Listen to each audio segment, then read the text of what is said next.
I think we would be naive if we didn't say it was one of the most powerful forces at play right now. So there's a perfect example of an opportunity for India, for India-specific products with Apple that could initiate unique IP, create impetus for semiconductor development in that region. Strategy without execution is PowerPoint. But if you don't have the execution, that patient capital and that consistent policy and that commitment to the end state, if you don't have the execution, you will fail. I mean, semiconductors are freaking cool. Welcome to Chai and Chips Show. This is a show where we interview experts around the world to share insights on what will it take to build a India ecosystem on semiconductors and deep tech. So you are one of the experts today. Oh, wow. Thank you for having me, first and foremost. And thank you for the very lovely description of expert.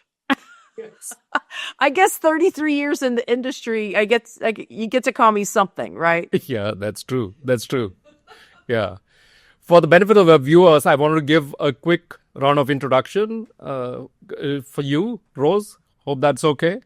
That's totally fine. Rose Cooler is 30-year industry veteran, and she started her career at Intel. She has spent over 3 decades, 33 years at Intel, a variety of different roles, most recently being corporate VP of data center and AI business, VP of IoT business, Intel startup initiatives. She led that at one point in time, and many other roles. And she serves as an independent director on the board of ARM and Densify.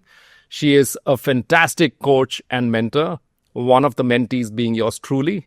She also runs a podcast. It's called Maestro Mindset. She was talking about it, and it's about how do you build careers, successful careers, especially for middle management and executives. Am I right, Rose? That's right. Leadership and management with a focus on creating a culture that you would want to not only succeed, but thrive in. Rather than jumping into questions on semiconductors, chip, and deep tech, let me start with lightning round. The first question: what's one weird or surprising fact about Rose that most people won't know? Back in the day, and even on occasion now, I may bust out and rap. Oh, really? Wow. Yep. Okay. I've been known to be able to rap a bit. And not my own raps, but I can repeat some old school raps pretty well. Nice. We should have a different show. If you give me a little prep, I might even perform for you someday. Oh, and by the way, our friend Jay Kirkland is also a closet rapper. Second question: an emoji that best captures your frame of mind most times. Do you know that one with the smiley face with the hearts that are flying around it? Oh, okay. Yeah, that you are hard pressed to find me angry, sad, depressed, stressed these days. I am, knock on wood, my desk is wood, so I'm going to use that. I'm living a pretty brilliant life right now, so I am exceptionally happy, and I think that emoji is a good representation of that happiness. That's so wonderfully said. Yeah. Being grateful that's all it takes for a happy life. Every day, my friend, I wake up and pinch myself and thank whatever God you may pray to that I've been blessed with this life. What's the most unusual or adventurous thing you have ever done? Ooh, besides rapping? That's a good one. Back in the day in my 20s, I bungee jumped off of a crane in Mexico. So that was a long time ago. So I'll also give you a more recent one. We went last year to Iceland for our 30th wedding anniversary, my husband and I. And we did an ice cave hike, which was super fun. But it was pretty late in the season. And the thing that makes it pretty adventurous is that a week later, one of the ice caves collapsed and someone died. Yeah. So at the time, I didn't think it was terribly adventurous. Yeah. A week after, I thought it was pretty darn adventurous. Oh, wow. Yeah. That calls into question how quickly things can go bad. Yep, that's exactly right. That's exactly right. And I think it was just, late in the season, the temperatures were starting to melt the ice a fair amount and it collapsed. Next one. What's the song that always gets you dancing, no matter where you are? Oh, there's so many. I could go with like Dancing Queen by ABBA. Oh, that's a good one. To Word Up by Cameo. To any old hip hop song like Rapper's Delight by Sugar Hill Gang. It doesn't take much to get me dancing. I love to dance. Okay, last one. What's the first thing that comes to mind when I say India? I'm going to give you two answers on this one. The first thing I would say is talent. Okay. And I think because of the nature of this podcast, most listeners would think I meant engineering talent, and I do. But I also will add to that talent comment by reflecting on the question that you just asked about dancing. Because one of the talents that I did not realize was so pervasive in India was dancing. That's true. Now, I've seen enough Bollywood to know that there's some good, very skilled dancers in India. So don't get me wrong. Yeah. But I will tell a story of our last face-to-face sales conference, Prakash. I believe we met in Malta for the Asia Pac conference. Yeah. And they busted out some Indian music. Yeah. And the dance floor erupted. Yeah. And I still watch those videos today because I was so blown away from, one, the dance floor is usually like filled with women. And in this case, we were in the minority and you guys just like took over the dance floor. And so again, to summarize, talent, not only technical, but also the arts. Yes, that's true. I will never forget that, my friend, as long as I live. I was blown away. You dudes were cutting the rug, man. It was awesome. All right. So we're done with lightning round. So let me start with it's you talked about talent, India having engineering talent and also dancing talent. But let me wind it back to you spent a long time at Intel, right? And now you're on the board of ARM Intensify. You've had very extensive experience and you have a global vantage point. So the thing I wanted to ask you is, from your lens, where was India perceived a few years back? How is it perceived now? What changes do you see? And what makes you come to that conclusion? Sure. If I go back to, I would say what would be my first introduction to India when I was at Intel.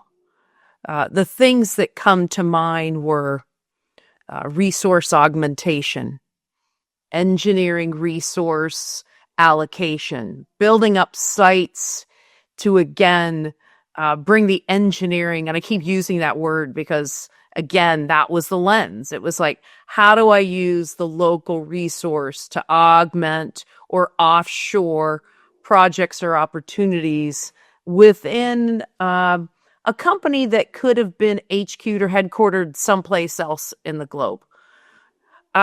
The thing that I think has really shifted, and by the way, I did that.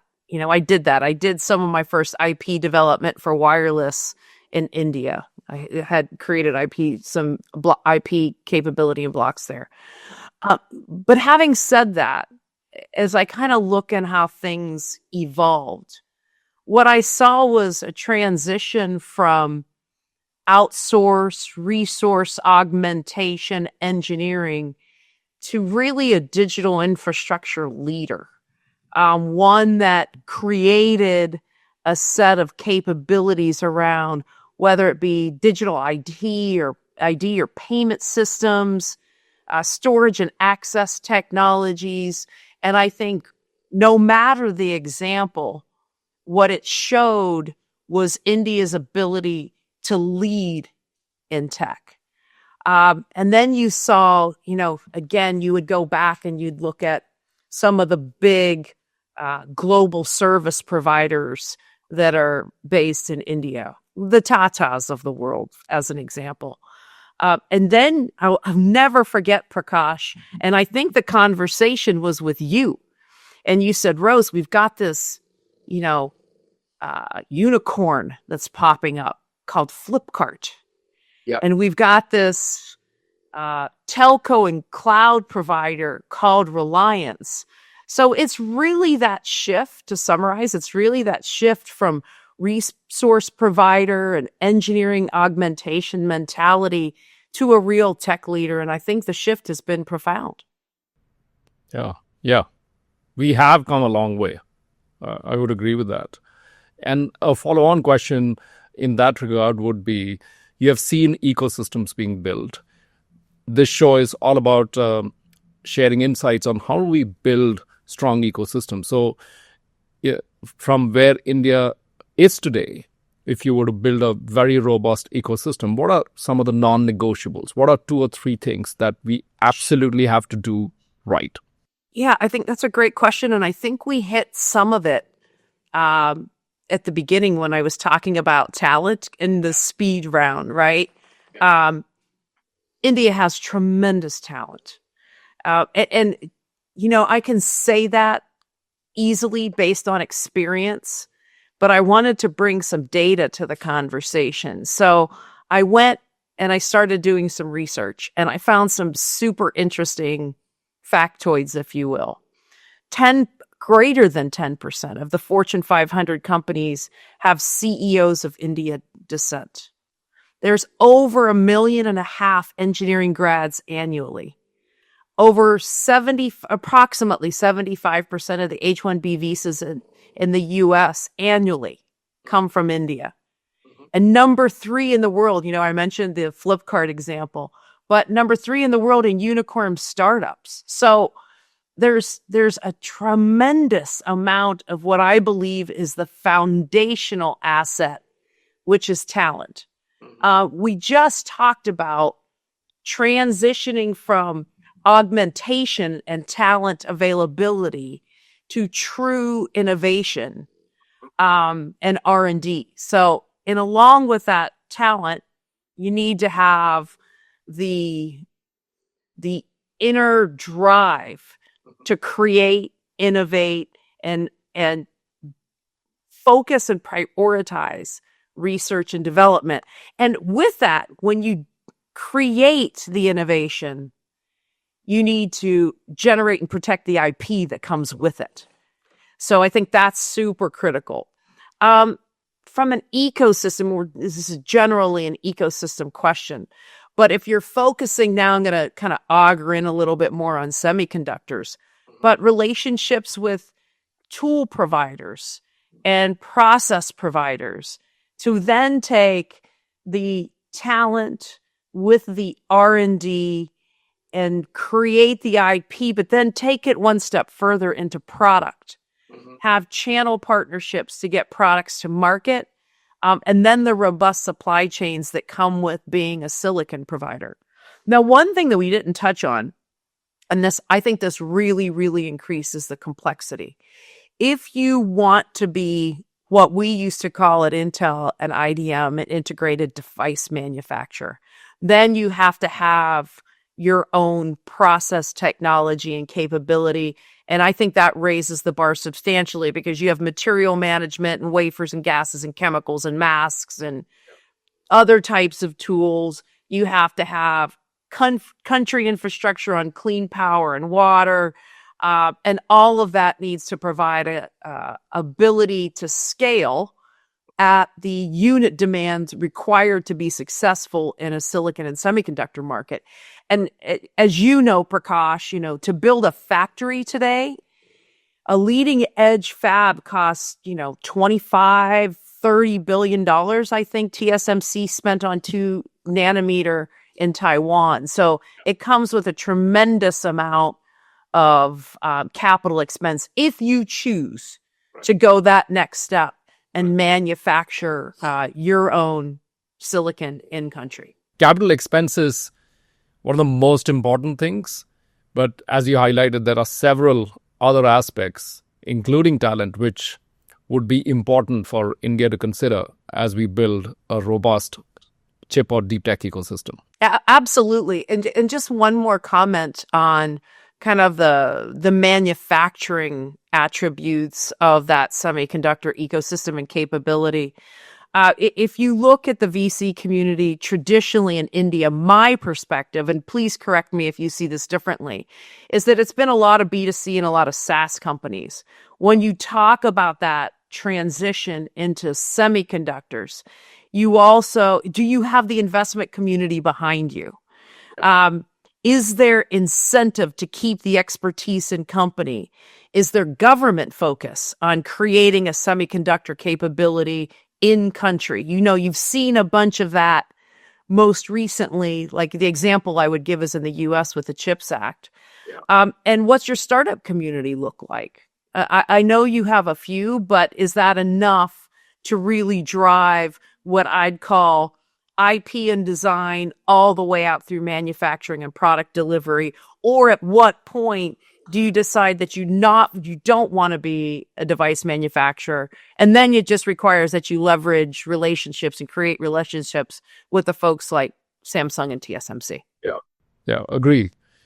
But there's one aspect you mentioned I wanted to dig into, right? IP, intellectual property. Yes, India has, like you mentioned as well, huge amount of talent. 1 in 5 chip designers in the world today are based in India, but most of them work for multinational companies that have footprint in India, right, including folks like Intel, like you talked about. But my question is, the foundational IP is still very lean in India. So how important do you believe IP is if you were to build a robust ecosystem? And are there strengths and opportunities that India can leverage on based on its capabilities to build IP? Yeah, I personally, and I'd be super interested to hear your thoughts on this, with all your history in the industry. But I think IP is foundational. And when I say that, I think we all know, at least if you're in this semiconductor industry, that there's what I would call readily available IP. Some IO blocks, et cetera, that you can easily buy from standard IP providers where there isn't a tremendous amount of value add. But looking at where you're leading in innovation and R&D, how can you create some differentiated IP blocks that allow you to have, what we used to call it, Prakash, is your secret sauce, your differentiation within that product. We said this, the talent's there, the intent's there, but how do you bring that execution together? So I built my foundational IP, which is critical. How do I bring government, private enterprises, and universities together to really create momentum around what I would call a pretty strategic in-country goal? I don't know. What are your thoughts on this one? I mean, the part that you mentioned about collaboration across the industry, academic institutions, VCs, in fact, the entire ecosystem is so critical. And from everything I've read on the Valley side, there are so many companies, Sun Microsystems, long time back, Google, a little more recently, and Tesla, far more recently, are companies that either got built in campus or had a very close collaboration with academia as they built their IP. So absolutely. In fact, I was having the conversation with Dr. Mita, who is the first employee of Wipro's IT business, set up R&D for Wipro. And he talked about how the initial part of Wipro's journey was very close collaboration with Indian Institute of Science, one of the premier research and R&D institutions in India. So there is immense logic in having a very close collaboration across the industry and academic institutions. A follow-on question, Rose, would be, you talked about foundational IP. Yeah. And from your position as an independent board member of ARM and industry experience across Intel, do you believe that India's access to some of the core IP, whether it's x86 or whether it's ARM or RISC-V, or building such IP in the country would be important? Do you see successes or do you see case studies across the world where India can learn from? Yeah, that's a really good question. I think generally for the IP created in country, to start from a position where there is a key industry that's critical to India's infrastructure, commerce, etc., is a great place to kind of build capability and have differentiation that you know will be consumed within your country. When you start talking about the core CPU decision, I often think that that's one that's industry determined. Going very similar to the comment that I just gave around what IP could be created in India for India. And you've seen China do some of that, right? You've seen China do a lot of that. Yeah. But getting back to the core IP discussion and decision, the cores, and you know this, and I'm sure many of your listeners do as well, the cores required for data center are at a different performance, MIPS per watt per dollar metric than a core that you would use for an edge IoT device, as an example. Yeah. So I think first you have to look at the availability based on your market requirements for performance, power, and price point. Right. And then I think you drive your IP decision from there. And an example that I would give you, and I don't know if you saw this, but recently the Malaysian government secured a strategic licensing partnership with ARM. And I would imagine you would see more of these deals. And for obvious reasons, I am a fan of the ARM portfolio. As you noted, I'm on the board and I should make that super clear. But I don't see why you wouldn't see more of these opportunities in country, leveraging different cores, including the ARM core like we saw in Malaysia. So I have a follow-on question on the Malaysia collaboration that you talked about on ARM. What is that? What makes it unique? I think, and again, I will share what has been obviously shared in the news, but it's generically a strategic licensing partnership. So access to the ARM core, which I think, as I noted earlier, I don't see why we wouldn't see more of that internationally. Again, just to be very, very clear, I am not sharing any confidential information. I am unaware of other deals. This is Rose's opinion that it would make a lot of sense that if a country wants to create products for India, made in India, or for China, made in China, and the list goes on, that type of model wouldn't continue. Now, the other aspect about semiconductors, and semiconductors are in news a lot now. If you and I are very close to the industry, but for even the other folks, geopolitics is so much intertwined with semiconductors. So companies make decisions on which countries or which regions to take a bet on from an R&D, design, manufacturing point of view, from a chip making point of view. And it applies for India as well. There is China plus one strategy of diversification that many companies are pursuing today. So how important does geopolitics as a criteria play in the minds or in the decision making of executives as they make a call on which regions to invest in? Wow. I think we would be naive if we didn't say it was one of the most powerful forces at play right now. As I mentioned earlier, in the prior administration in the U.S., it was the genesis and the force behind the CHIPS Act. People realize that having access to semiconductors is a national asset these days. And relying on other nations for that capability creates risk. So, there's definitely a need for countries to own those critical assets, and semis is one of them. So I think that's very clear, a non-controversial statement. Having said that, I do think that there are areas that it needs to be targeted. I really, really despise the idea of an isolationist economy. And let me expand on that. I'm a super simple person, Pranav. I like things is boiled down as simply as possible. Global means big TAM. Right. Isolated / nationalism equals small TAM. If I'm the CEO of a company, why would I pick a small TAM?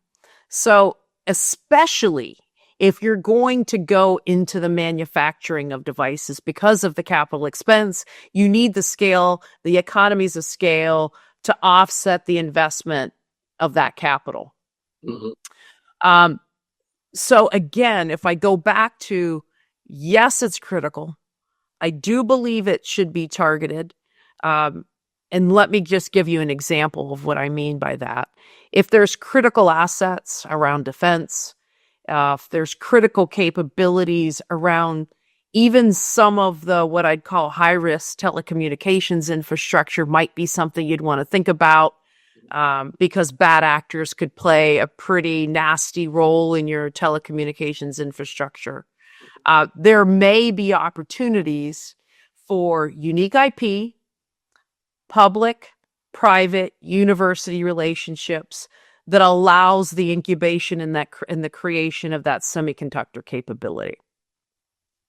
Another instance of geopolitics, and I think we've both seen this play out. It's probably been about 30 days ago now, but I don't think it's a big secret. There's a lot of tariff chaos that's still lingering between the U.S. and many, many of our partner nations. It's having an impact to companies' bottom lines. It's causing a rerouting of global supply chains and trade relations. And in some cases, it's damaging decades of goodwill. And the example that I think we probably both saw, Prakash, was the request to get manufacturing out of China. Yeah. Apple says, great, I'll move it to India.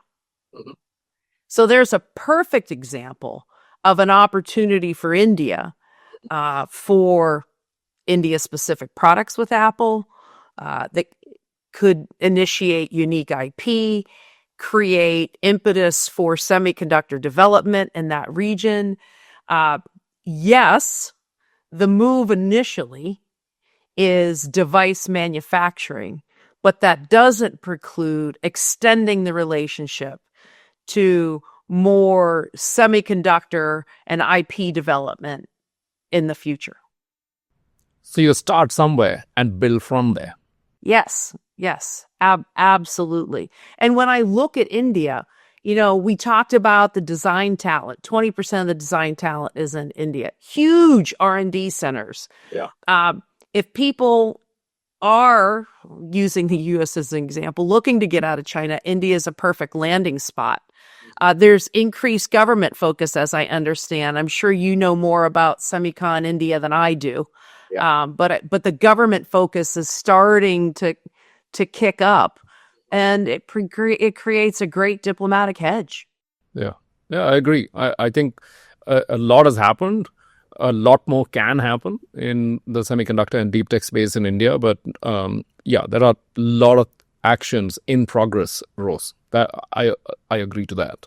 Yeah, and I would ask you another related question in that space is, as you look at the geopolitics play out, and I believe investment as you build the ecosystem of global players in India, whether it's global capability centers, design centers, you name it, is very critical. So what are 2 or 3 critical factors that India needs to consistently demonstrate for us to attract investment from these global semiconductor or deep tech players?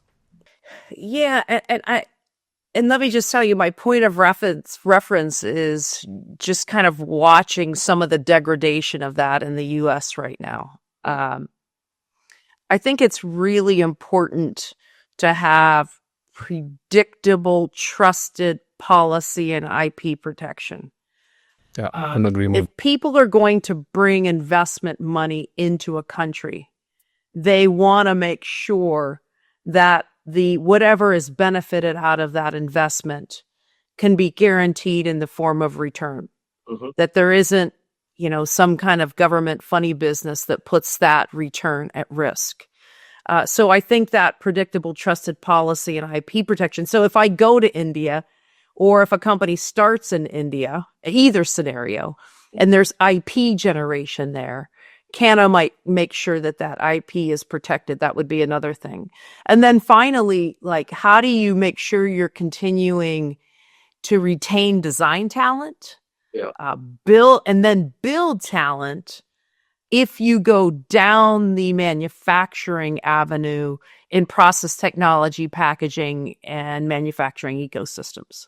And you talked about across a building capability on top of the talent that you have, building manufacturing capability, the Apple example of moving from China to India being one of them, and associated tools and IP that is coming through to build more and more capable systems on our own as India. The other aspect of it would be, what could we learn from similar ecosystems around the world? And that's where, again, you have had a global vantage point. You can see Silicon Valley right close to your backyard.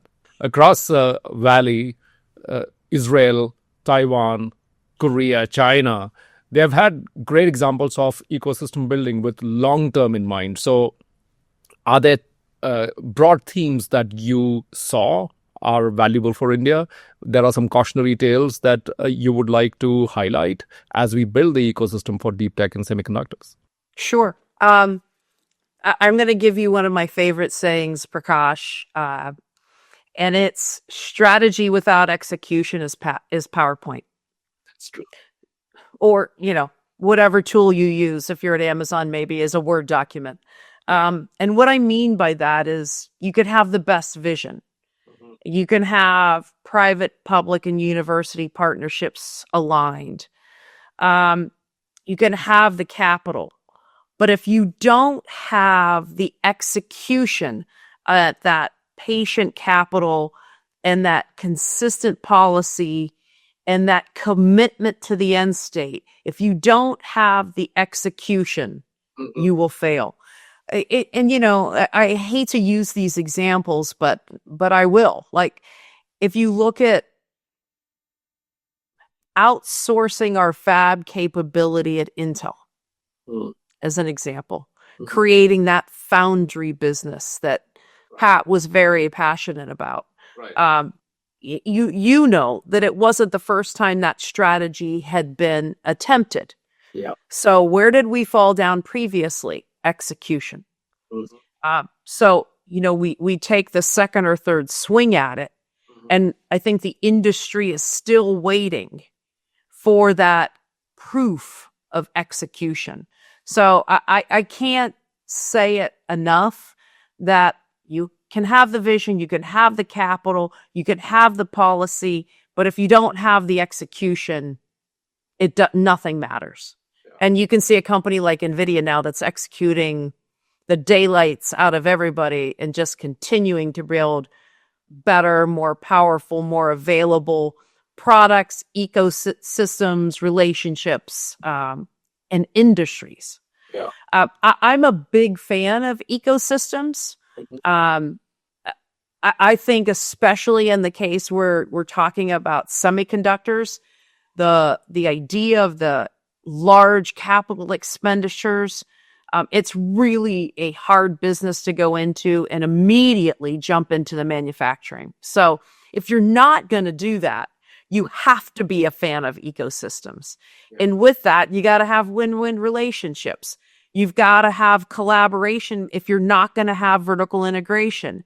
And with the complexity of the semiconductor market, a balanced approach can really accelerate that progress and drive innovation by enabling a full ecosystem. I mean, you look at some of the most valuable companies in the world right now, whether it be a Microsoft or whether it be an NVIDIA, they have really strong, robust ecosystems.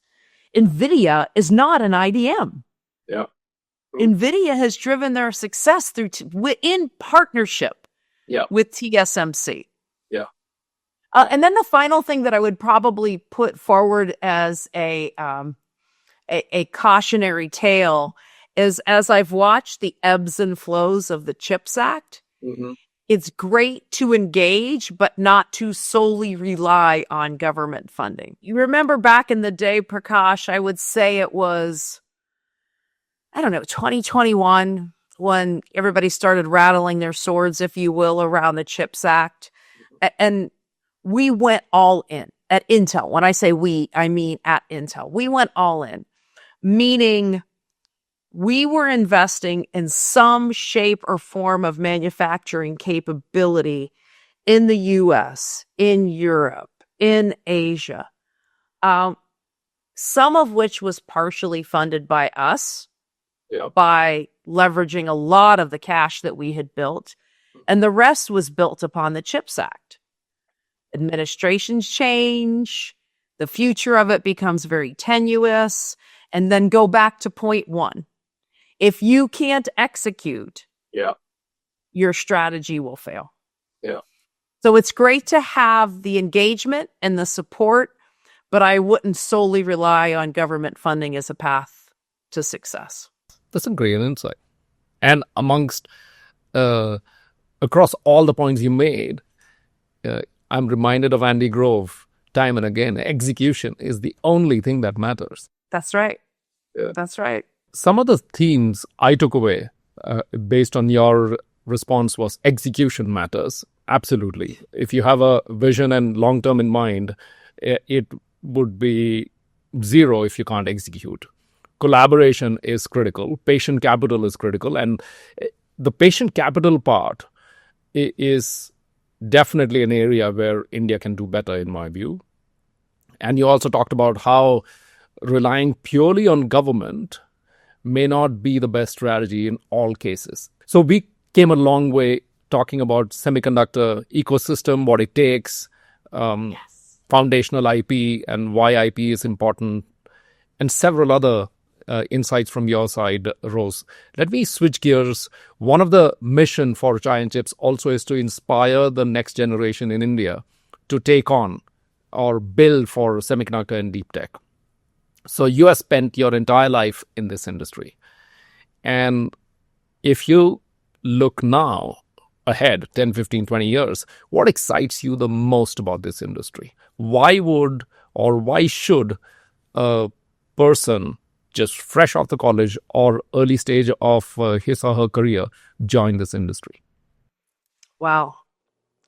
This is a tough one. And what I might say might be just a tad controversial, but it might be one of the biggest challenges in a successful execution. So let me just give you some data. There's based on a McKinsey study in 2022, there's about 120,000 engineering degrees annually in semiconductor related fields, but only about 1.5% of them actually enter that industry. In the United States, they have a substantial number of engineering students and only a small fraction enter the semiconductor market, as an example. In Taiwan, as the data indicated, there's about 65,000 engineering degrees, with about 2,000 to 2,500 entering semi. So it's a better percentage, higher than most countries. And that's with somebody like TSMC in country. And they're even seeing a growing talent gap. Yeah. So let's extrapolate that maybe to India. If there's, say, 600,000 in semi-related engineering degrees, let's say that 6,000 in semi-design roles. So it's still pretty low alignment. And you can see a shortage of what I would call aligned talent. So you're kind of starting in a very, very difficult position. So then the question is, which I think your question was, but I just wanted to kind of create the foundation, which is how do you pivot more of that talented engineering talent towards semis when there's this giant glowing light on the hill called AI? That's true. And I have to tell you, I'm not sure I know the answer to that question. University targeted programs are one thing that I would throw out as an idea.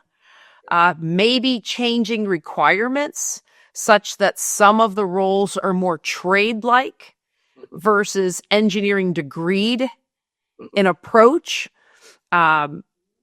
Boot camps, hands-on training, and then everybody needs that kind of star on the hill. So what's the vision that says by going down this path of semiconductors, I have an opportunity to win in terms of a growing career. And maybe in hindsight, as we talk through this, that might be part of the sales pitch, if you will.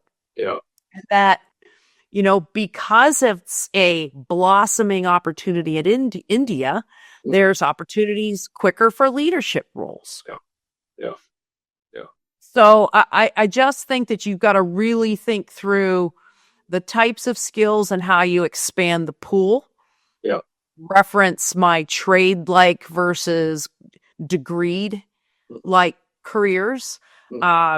Hands-on training and boot camps early in high school, and bring out the cool factor. I mean, semiconductors are freaking cool. It's a lot of science and a lot of art. Yeah. And when you think about the densities and the process technology, I think we have lost the insight and the visibility to how incredibly cool semiconductors are, and we need to bring that back. It is very interesting, Rose, and you would agree with what I say, is semiconductors were boring for a long period of time until AI came along.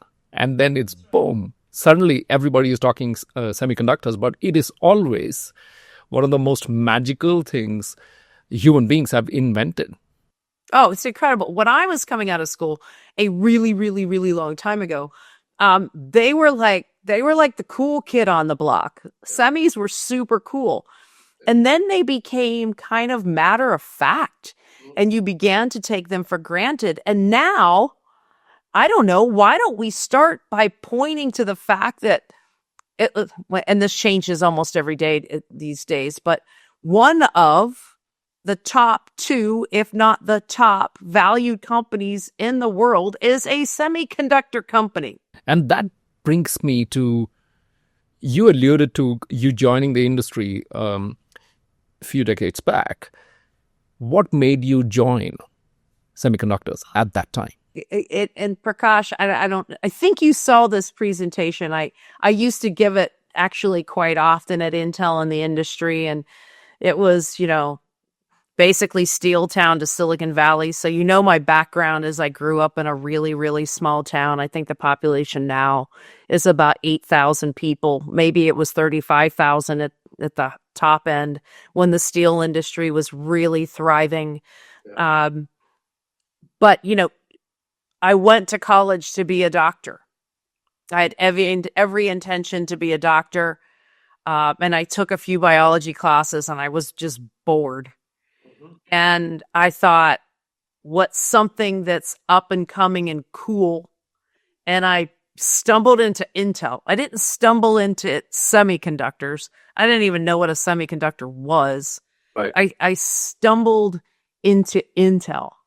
And I thought the products they created and what they were doing in terms of improving life and society was just mind-boggling.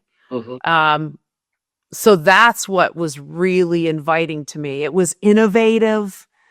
It had an impact. Yeah. And it had a ton of opportunity because there were only 27,000 people at the company at the time. So, Yeah. So that's what, and then probably the least significant, but also worth noting, is that they were on the West Coast and I was cold and I didn't want to live on the East Coast anymore. So it was personally very interesting to get me out of the cold weather. So that was probably the straw that broke the camel's back, if you will. Yeah. Yeah. You're so right that people, especially starting off in your career, you would like to join somewhere where you make an impact and somewhere where the surface area of luck, as they call it, is very large. So you can make a difference and you can learn from it. Yeah.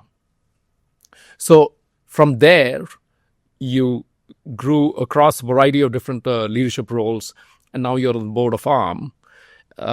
And from your journey, and this is also one of the core reasons why we are doing this podcast, is to inspire diversity in tech.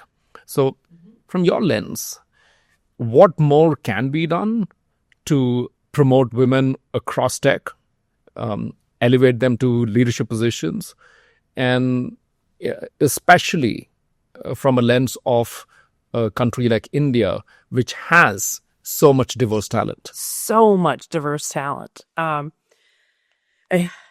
of the best and brightest I've ever worked with, easily. So that's a really good question, Prakash. And I think one of the things that I have always said, and whether it be I was part of a organization called NCWIT, National Center of Women in Technology, there has to be an effort to make engineering cool again. And I think, and I don't know why this is the case, and I'm not trying to stereotype by any means, but I think boys are naturally attracted to engineering as an opportunity in a career. I have a daughter.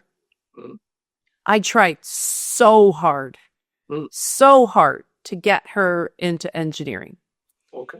And I failed. I failed. She's in finance, which is, it's not a bad career. Yeah. But the crazy thing is what she ended up doing in finance is she builds these really, really complex financial models that in this day and age you would call coding, basically. I mean, it's not much, very different skill set, but somehow I couldn't translate the fun of that problem solving to an interest that would excite her. I failed. So maybe I'm not a great person to ask this question to, but at the end of the day, I think if we made a conscious effort to work on that translation of problem solving enables this sort of impact. Yeah. And you could tie it into, all people are motivated differently. Some people are motivated by emotion. Some people are motivated by data. Some people are motivated by money. But being super specific on the inspirational efforts of that problem solving, I think would go a long way. And the second thing that I would say is that with the emergence and growth and scale of AI, there really isn't many industries that won't be touched by AI and by engineering. 100%. So it for me, I think it should be a foundational skill. Now, there will be some things that I don't think will be replaced. Like you go in to get your car, the body shop to get your car repaired. Yeah, I think it's going to be a real long time before you see robotics and AI in that environment. So if your plumbing breaks in your house, a plumber has to drive his car out and fix the plumbing or the air conditioning. So I think there's some fields that are a little bit insulated from that. But generally, if you're in enterprise, if you're in tech, engineering will be a foundational requirement and should be treated as such in early education. Make engineering cool. Love it. One is make engineering cool, and two is make engineering a requirement. Yeah. Yeah. India can definitely take advantage of it. And by the way, you could lead in it. Yeah, agree. We have the skills. Like, I don't think you would see that in the United States. I do think you could see that in India. Our education system is 50 years old, right? Our education system was built on an infrastructure and the economy that is way different than today's and has never been updated. And I think there is a giant overhaul that's required, but that's a whole nother podcast in itself. There is an opportunity for India to leapfrog. Yep, absolutely. Absolutely. So reflecting back on your career, Rose, what were your main takeaways? What advice would you have, especially for women if they are starting off or they are in their career journey, that you learned? What were your turning points? What were your major milestones? Basically, I'm asking, what were your big highlights and advice? Yeah, and I'm going to answer this a little differently because highlights, I could rip off a series of things that me and my team were a part of that will stay with me until, I'm on my deathbed. They were so close to my heart. But I'm going to answer it in a way that you first asked it, which were, what are the events that were most consequential? So if you're okay with me going in that direction, yes. Because I think they had more impact than the achievements. Yeah. The first one, I was a young engineer. I was working in the fab. So I was a semiconductor girl, true, inside out. I had a bunny suit on, and it was a Friday afternoon at about 4:30, and I had just started. So everybody else probably left early and went to happy hour or something, but I was afraid to. So I was still in the factory, still in my bunny suit. And I left and I went up to the office and I sat down and started to get my desk ready to go home for the weekend. And the factory manager came up to me and he said, "We just had a run card, which was the instruction set for the process technology, fall into an acid bay. That is a serious safety issue. I want all of those run cards for the process that we're qualifying because they were big and floppy and they didn't fit in the slot very well. I want them off the floor, and I don't want a single misprocessing." And I looked around and it was me, myself, and I. So I had nobody to ask. I had no idea what to do. And the lesson was I just acted. I went down, you're going to die. I took a pen and some sticky notes so I wouldn't lose traceability. And I labeled all those lot boxes and I cleared out all those cards and worked with the manufacturing supervisor to make sure that he knew where everything was. So we could print new run cards and get them back in processing. So that was a big lesson on acting. You just act. And then later in my career, I would augment that with when I worked for a gentleman by the name of Doug Davis. He would always tell me, when all else fails, decide. And that was a quality that I saw lacking in my final years at Intel. There were very few people that were willing to take the risk to make a decision because they were afraid of what the implications would be if they weren't successful on their personal careers. Yeah. And I learned from that day in the fab through the first CPU that I built with my team, not me personally, but my team built, to working with Doug Davis, that decision making was a real skill. Yeah. And it drove a lot of accountability. The other thing was, I'll give you one more example, and it was a leadership and management example. So that was kind of a skill set. This is leadership and management. I was a GM, and I was a GM that would get like great management scores. Remember, we would do those scorecards, and they were always really good. And so I got a set back, and they were horrible, absolutely horrible.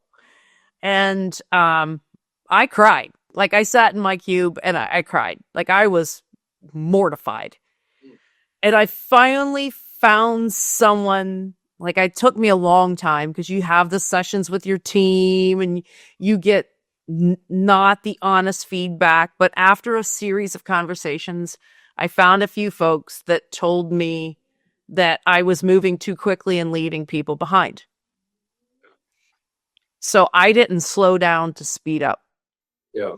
And then I ended up working for a guy by the name of Kirk Scoggin, who used to say that frequently, which is sometimes you've got to slow down to speed up, to bring people along with you. So the moral of both of those stories is the things that stayed with me were the learnings from my failures, or times where I felt outside of my comfort zone. So you will have successes in your career, but the failures will be the failures, and the movement out of your comfort zone will be the ones that imprint you and help you grow the most. Awesome stories.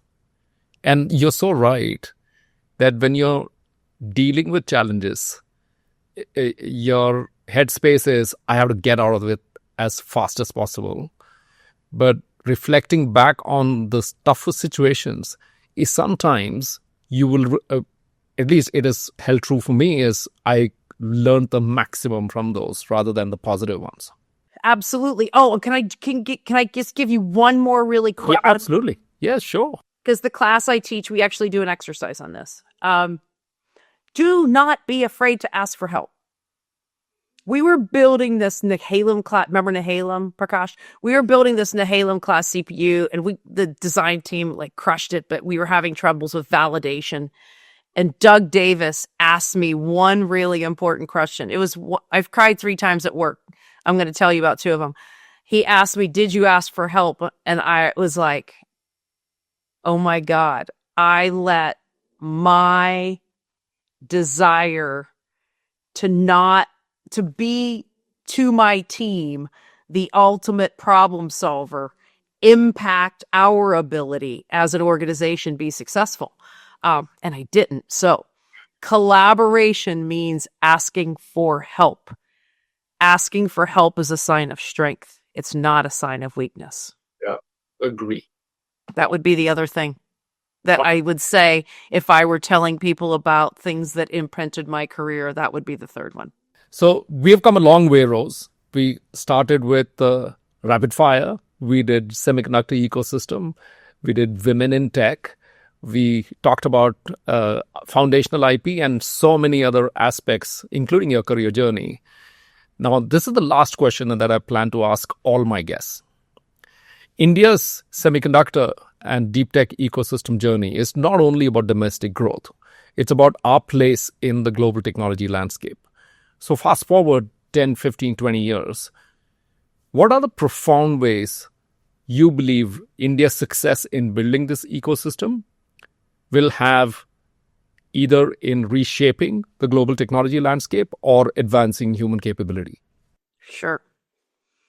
Oh, and I love when I get an opportunity to just postulate and dream. So I would start by saying is I very much appreciate India's role as the world's leading largest democracy.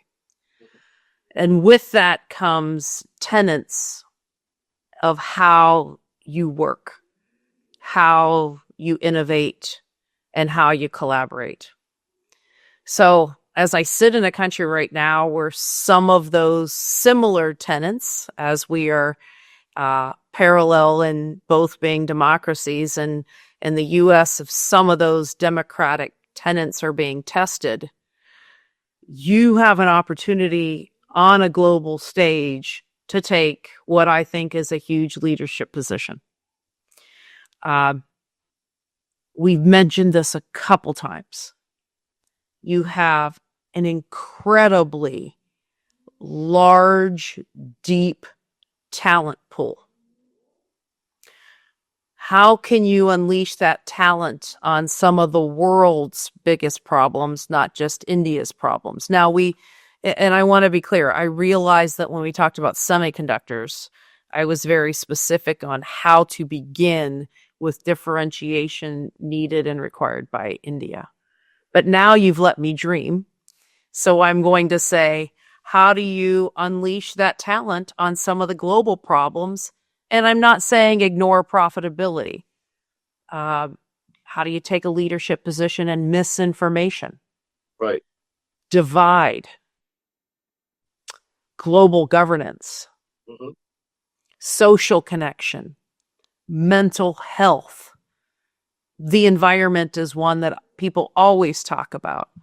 But I think a void has been created, is starting to be created, is maybe a better way to say it.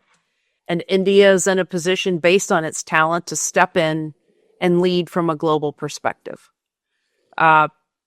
Second, can you drive a collection of like-minded nations to be front-footed on some of the governance for AI such that it's used for good and not overtaken by bad actors?